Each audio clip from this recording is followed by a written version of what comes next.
ঘড়ির কাঁটাটা দেখুন, ওই সেকেন্ডের কাঁটাটা কখনো নড়চড় হয় না। দেখুন জগৎটাই চলছে, আপনার এই শরীরটাই তালের উপরে চলছে।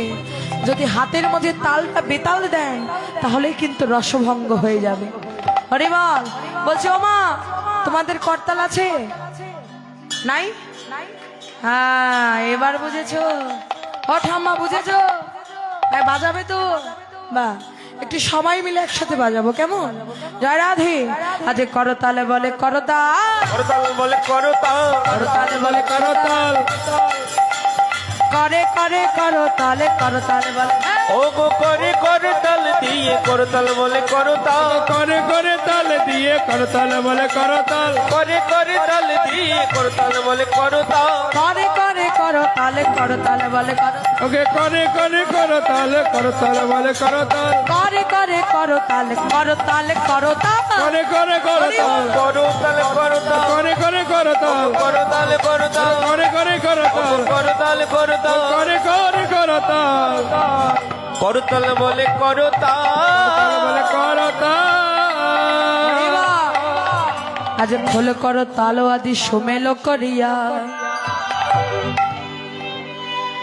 তাহার মাঝে নাচে গোরা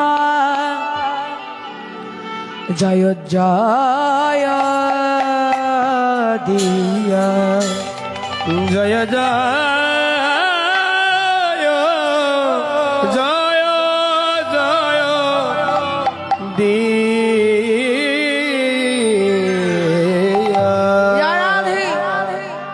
একদিকে শ্রীখোল বাজছে আরেকদিকে করতাল বাজছে, সমস্ত ভক্তগণ নাচছে, তার মাঝখানেই কি হচ্ছে জানেন? বলছে ও মায়েরা উলুধ্বনি দিতে পারো তো? হ্যাঁ এবার কিন্তু উলুধ্বনি দিতে হবে, ঠিক আছে? বাবারা হরিধ্বনি দেবেন। আজকে সমস্ত ভক্তির মাঝখানে দুটি হেমদণ্ড বাহু উত্তোলন করে আমার গৌর হরি নাচিছে, আমার গৌর হরি নাচিছে, গৌর হরি নাচিছে, আমার গৌর হরি নাচিছে, আমার গৌর হরি নাচিছে, হেমনন্দ বাহু তুলে গৌর হরি নাচিছে, ও হেমদণ্ড বাহু তুলে গৌর হরি নাচিছে, হেমদণ্ড বাহু তোলে গৌর হরি নাচিছে, দুটি হেমনন্দ বাহু তুলে গৌর হরি নাচিছে, হেমদণ্ড বাহু তোলে গৌর হরি, দুটি হেমদণ্ড বাহু তুলে গৌর হরি নাচিছে। আরো কে নাচছে? হরিবল। এই যে এত দূরে থাকলে হয়, হ্যাঁ মানে ভক্ত আছে বটে কিন্তু সবাই এত ছড়িয়ে ছড়িয়ে আছে যে মনে হচ্ছে নাই, কেউ নাই।